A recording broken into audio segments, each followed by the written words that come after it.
I want to talk to you about the thief that lives inside your own house. It's a master of disguise. Sometimes it speaks with a soft, comforting voice, the voice of a loving mother telling you to rest. Other times it speaks with the voice of a brilliant lawyer, presenting a logical, ironclad case for why you should wait. It knows your every weakness, your every fear, your every insecurity, and it uses them against you with ruthless precision. This thief has a name. It is the architect of every regret you've ever had. It is the jailer of the prison of your own potential. It is the voice of your excuses, and it has been stealing your life from you, one day, 1 hour, 1 moment at a time. It's the voice that whispers, "I'll start tomorrow." It's the voice that rationalizes, "I'm too tired, I don't have time. It's not the right moment." It's the voice that lies to you, telling you that your comfort today is more valuable than your victory tomorrow. And you have been listening to it. You have been treating this traitor, this saboteur, as a trusted advisor. You have let it dictate the terms of your life. And what has it given you in return? A life half-lived, a graveyard of abandoned dreams, a quiet gnawing feeling in your gut that you were made for more, but you can't seem to get out of your own way. You feel the chains, don't you? The invisible chains of your own inaction. The prison built not of steel bars, but of your own sophisticated, well-practiced excuses. Today, that ends. Today, we go to war, because I am here to give you the weapon. The one weapon that this inner thief cannot defeat. The one force that can shatter the chains of mediocrity and set you free. It's called self-discipline. Now, I know what you think when you hear that word. You think of punishment, of restriction, of a boring, joyless life. That is the lie the thief has told you to keep you weak, to keep you a slave to your own impulses. The truth is the exact opposite. Discipline is not a prison. Discipline is the master key that unlocks every single door to a life of meaning, power, and absolute freedom. It is not a punishment, it is the art of becoming powerful. It is the code of the warrior. It is the operating system of the winner. It is the steel in your spine, the fire in your soul. It is the conscious, deliberate, and glorious act of choosing who you want to become over the weak, comfortable person you were yesterday. This is not a motivational speech. This is a declaration of war. A war for your life, a war for your soul. We are going to dissect the enemy, your excuses, and then I am going to hand you the weapons to utterly annihilate it from your life, starting now. So I ask you, and you must answer in the silence of your own heart, who is in charge of your life? Is it the highest, strongest, most ambitious version of yourself, or is it the soft, weak, whispering voice of your excuses? The answer to that question has defined your entire past, but your answer right now will define your entire future. The war begins with a single conscious choice. It begins with your own declaration, because the first, most fundamental principle of this art is that discipline does not begin with an action. It begins with a decision, a real one, a conscious, deliberate, cold-blooded decision that you are done living as a slave to your own weakness. The person ruled by excuses lives in a world of vague intentions. I should get in shape. I want to start a business. I'll try to be more productive. Try, want, should. These are the words of a victim. They are the language of powerlessness. They are a negotiation with mediocrity, a pre-written permission slip to fail. The warrior, the disciplined mind, does not speak this language. The warrior speaks the language of commitment, of I will, not I will try, not I hope to, but I will. This is the first transformation, the declaration of war. You must draw a line in the sand of your own soul. On one side is the person you used to be, the person who negotiates with their alarm clock, the person who lets their mood dictate their actions, the person whose promises to themselves are worthless. And on the other side is the person you will become, the person whose word is iron, the person whose commitment is absolute, the person who is in command. This is not a casual decision. This is burning the boats. This is the moment in the story where the general, having landed his army on enemy shores, orders his men to burn their own ships so that there is no possibility of retreat. There is only victory or death. You must be willing to burn the boats of your old self. You must kill the option of going back to the comfortable prison of your excuses. So how do you make this decision real? You make it tangible. You don't just think it, you write it down. You create a contract with yourself. You write down the 1 or 2 key areas where your lack of discipline is costing you the most. And you write a simple, powerful, and undeniable declaration. I will no longer tolerate excuses in this area of my life. I am in command. You sign it. You date it.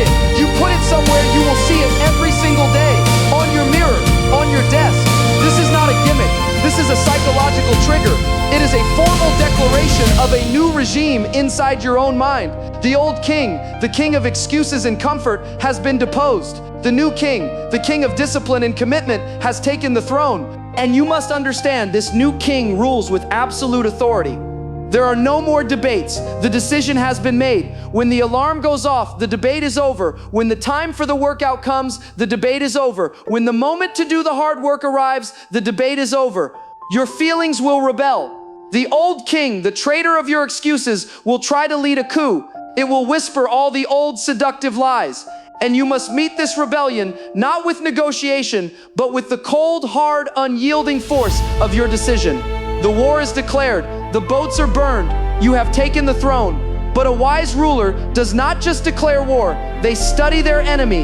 They learn their enemy's tactics, their strategies, their weaknesses. And so you must now become a master detective of your own inner saboteur. To defeat the enemy, you must know the enemy. And the enemy, your inner excuse maker, is the most cunning, most sophisticated liar you will ever meet. It knows you better than anyone. It is a master of psychological warfare.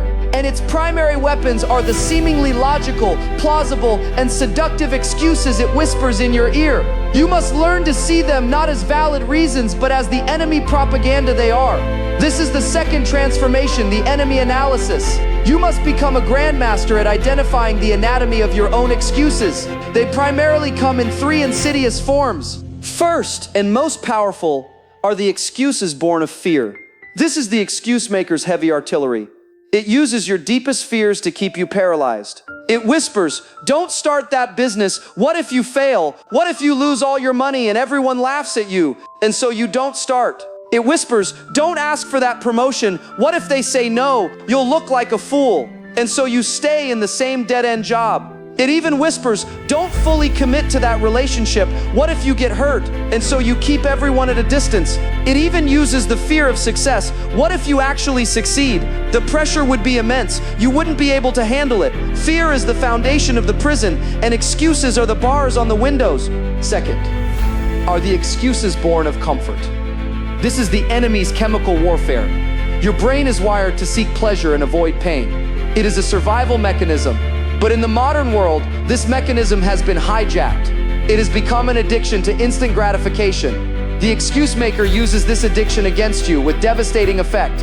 It says, don't go to the gym, the couch is so comfortable, let's just watch one more episode. It says, don't eat the healthy meal, that pizza will give you an instant hit of pleasure. It says, don't do the hard, focused work.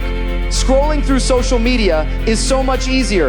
It is the siren song of the easy path. It trades your long-term glory for a moment of cheap, fleeting comfort, and it is a trade you have been making over and over again. Third, are the excuses born of rationalization. This is the enemy's spy network. It's black ops. These are the most dangerous excuses of all because they sound so damn logical. They disguise themselves as wisdom and practicality. I'm too tired to work out today. I need to listen to my body. Is that true or is it a lie? I don't have time to work on my side business. Is that a fact? Or did you just spend 3 hours watching nonsense on the internet? It's not the right moment to start. The economy is unstable. I need to do more research first. I'm waiting for inspiration to strike.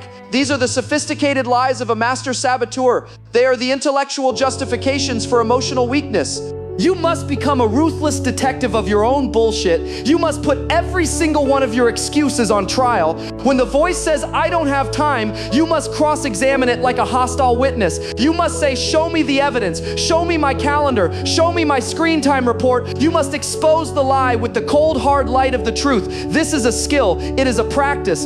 For the next week, I want you to carry a small notebook or open a note on your phone. And every single time you catch yourself making an excuse for not doing something you know you should do, I want you to write it down, and next to it, I want you to identify its source. Is it fear? Is it comfort? Or is it a rationalization?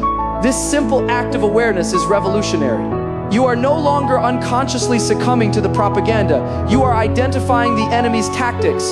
You are seeing the matrix. And the moment you can see the lie, you have robbed it of its power. You have exposed the traitor. And now that you know your enemy, it is time to arm yourself. You have declared war. You have studied the enemy. Now you must assemble your arsenal. A warrior does not go into battle with bare hands. They go with weapons that have been tested and sharpened. Your fight for self-discipline is no different. You must equip yourself with the practical, strategic tools of the disciplined mind. This is the third transformation, the weaponry. We will forge the three primary weapons you will use to win this war every single day. First is the shield of scheduling. The excuse maker thrives in chaos. It loves a life that is unplanned, vague, and reactive. Because in that ambiguity, it can always find a reason to choose comfort.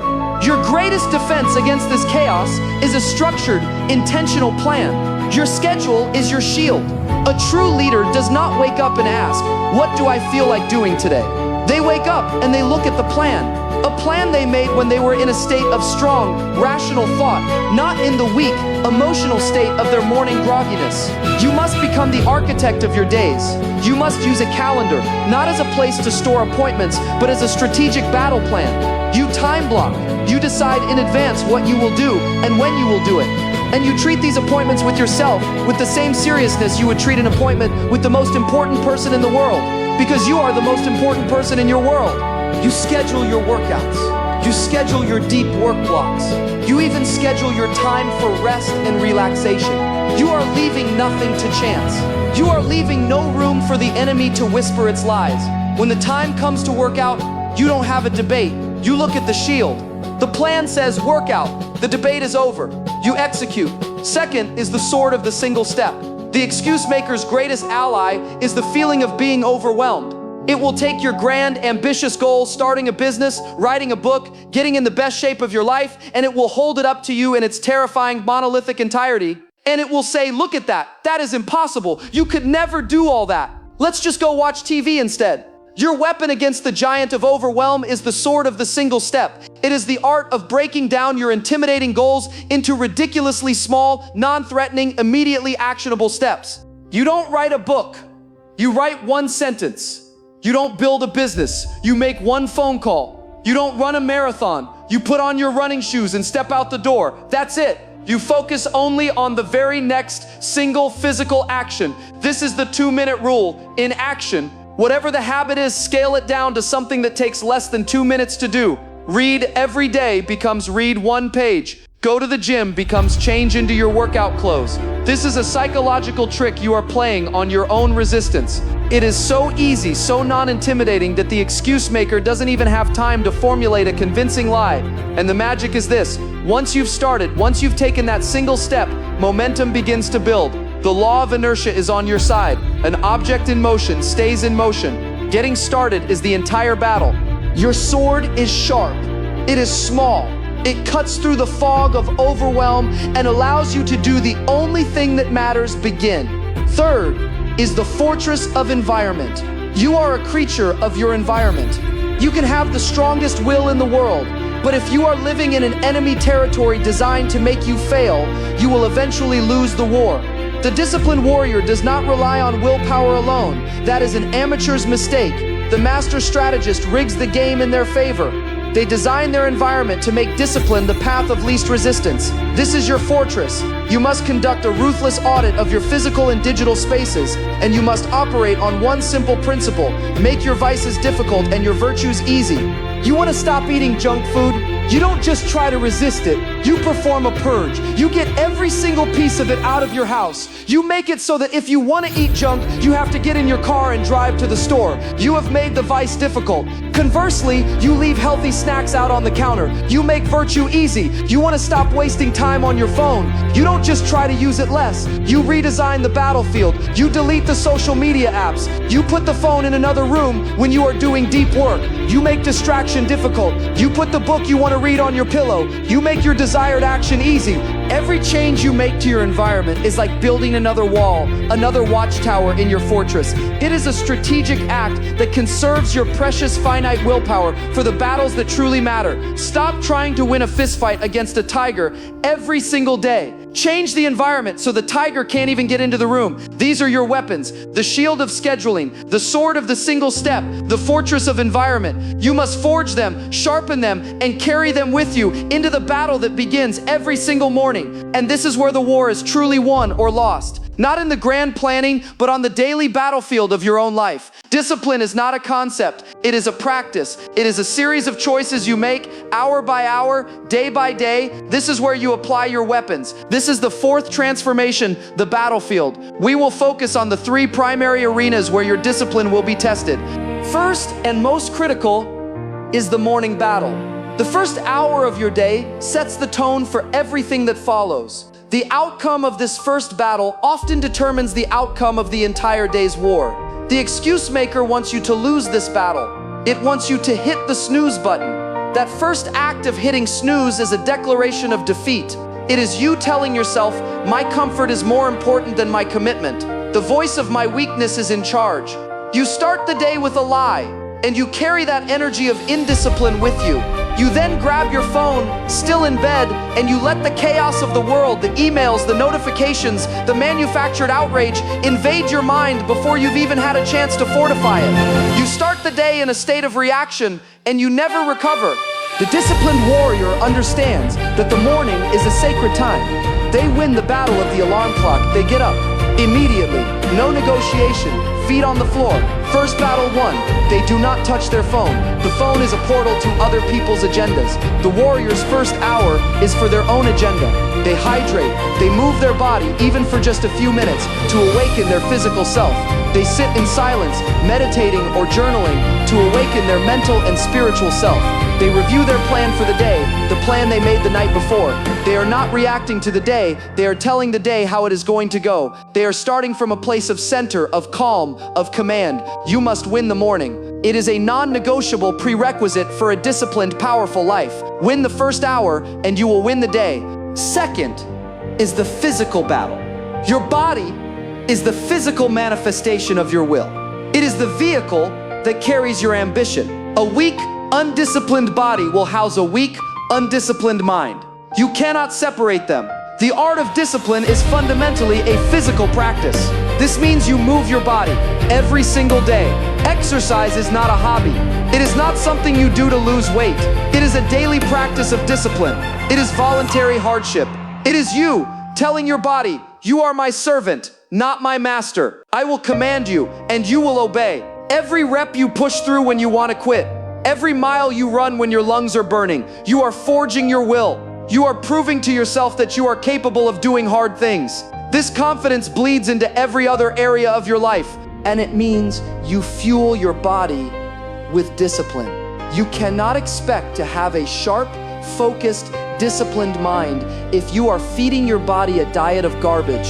Food is not just for pleasure, it is fuel. And the quality of your fuel determines the performance of your machine. The choice to eat the clean, powerful meal over the cheap, processed junk is a profound act of self-discipline and self-respect. It is a declaration that you are a high-performance individual. Master the discipline of your body, and you will find it infinitely easier to master the discipline of your mind. Third is the mental battle. This is the battle for your focus. In a world that is designed to shatter your attention into a million tiny pieces, the ability to sustain deep, prolonged focus on a single important task is a superpower, and it is a direct result of discipline. The excuse maker wants you to multitask. It wants you to keep your email open. It wants you to check your phone every 5 minutes. It craves the cheap dopamine hit of distraction. The disciplined warrior practices monotasking. They choose their most important task, their highest leverage activity, and they dedicate a sacred, uninterrupted block of time to it. They build their fortress, they turn off the phone, they close the tabs, they enter the deep work dojo, and in that silence, in that focus, they create the value that the distracted masses cannot. This is hard. Your brain will rebel, but you must be the master. You must train your focus like a muscle. Start with 25 minutes, then 50, then 90. You are forging a mind that is a laser beam, not a broken disco ball. These are the battlefields, the morning, the body, and the mind. You do not need to win every single skirmish, but you must show up for the fight every single day. Your discipline is built not in one grand victory, but in 1,000 small daily choices. And as you fight these daily battles, you must understand a critical truth. You will lose some of them. You are human. You will have days where your discipline breaks. You will hit the snooze button. You will skip the workout. You will eat the junk food. You will waste an afternoon on the internet. You will fail. And in that moment of failure,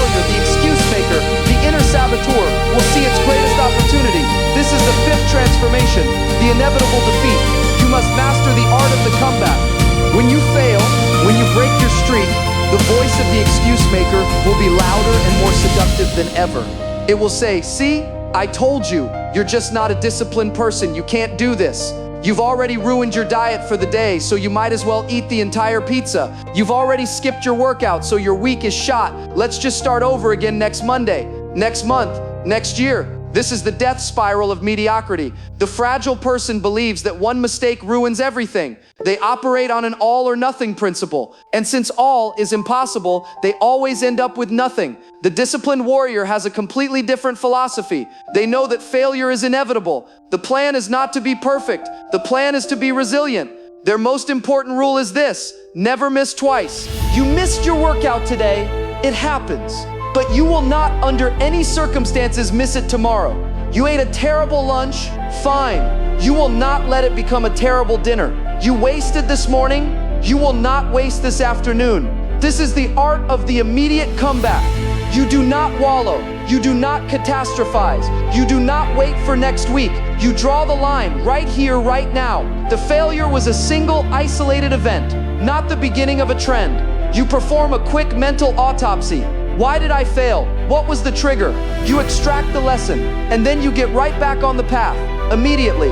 The person who can get back on track the fastest after a setback is the person who will win in the long run. It is not about the failure, it is about the speed of your recovery. Your self-worth is not tied to your perfect streak. It is tied to your identity as a person who gets back up. Your discipline is not measured by your ability to never fall. It is measured by your refusal to stay down. So forgive yourself for the mistake, but do not absolve yourself of the mission. The battle was lost. The war is still on, and the next battle begins now. Master the art of the comeback, and you will become truly unstoppable. Because the person who cannot be kept down cannot be defeated. And why? Why go through all this? Why fight this war every single day? Why embrace the discomfort, the struggle, the pain of this path? The excuse maker will tell you it's not worth it. It will paint a picture of a life of joyless, robotic perfection, and that is its final, most insidious lie. Because this brings us to the ultimate secret, the grand prize at the end of this difficult journey. This is the sixth and final transformation, the ultimate reward. You must understand deep in your soul that discipline is not the enemy of freedom. Discipline is freedom. You think you are free now, living a life of impulse and comfort? You are not free. You are a slave. You are a slave to your addictions, a slave to your moods, a slave to your debts, a slave to your procrastination, a slave to the opinion of others, a slave to your own weak, undisciplined mind. This is the prison of excuses, and its walls are so comfortable that you don't even realize you are incarcerated. The disciplined path looks like a prison at first. It has rules, it has structure, it has non-negotiables, but it is not a prison. It is a training ground. It is the boot camp for warriors. And the purpose of this intense training is to forge you into someone who is strong enough to be truly free. Discipline in your finances, the discipline to live below your means, to invest consistently, to delay gratification. What does that create? It creates financial freedom. The freedom to quit the job you hate. The freedom to walk away from a bad situation. The freedom to work on what you want, when you want, with whom you want. The undisciplined person is a slave to their bills for their entire life.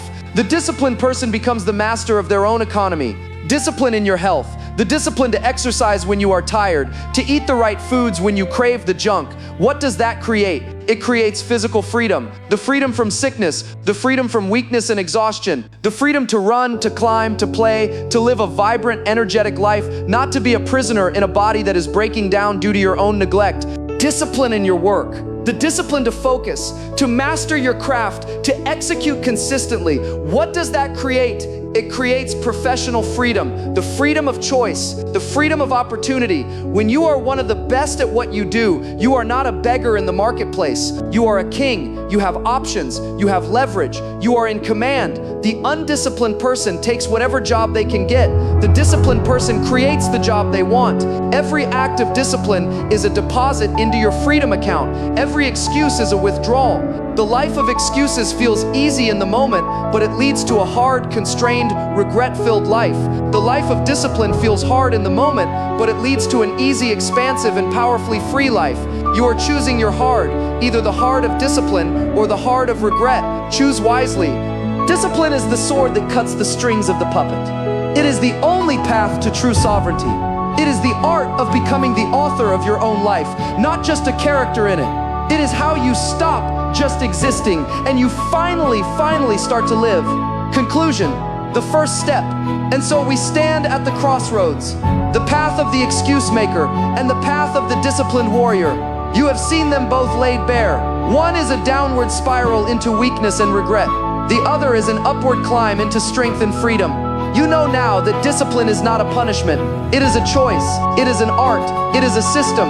You have declared the war. You have studied the enemy. You have been given the weapons. You know the battlefields. You have a strategy for defeat, and you understand the glorious prize that awaits you. There is nothing left to learn. There is only a choice to be made and an action to be taken. The war against your excuses is not won tomorrow. It is not won next week. It is won or lost in the next 5 seconds. So this is my final challenge to you. I want you to think of the one single most destructive excuse in your life right now. The one that is holding you back more than any other. The one you are sick and tired of telling yourself, and I want you to kill it right now. Not with a thought, but with an action. If your excuse is, I don't have time to get in shape, I want you to get up off your chair and do 10 push-ups right now. If your excuse is, I'm too overwhelmed to start my business, I want you to open a notebook and write down the single smallest first step you can take. If your excuse is, I need to clean up my diet tomorrow, I want you to go into your kitchen and throw one piece of junk food in the trash. An action, a physical movement, a declaration in the real world that the old regime is over. This is how it begins. Not with a grand sweeping gesture, but with one small, difficult, beautiful act of discipline. You win one battle, then you win the next. And you keep winning day after day until victory is no longer an event. It is a habit. It is who you are. You are not the person who makes excuses. You are the person who is in command. The choice is yours. The moment is now.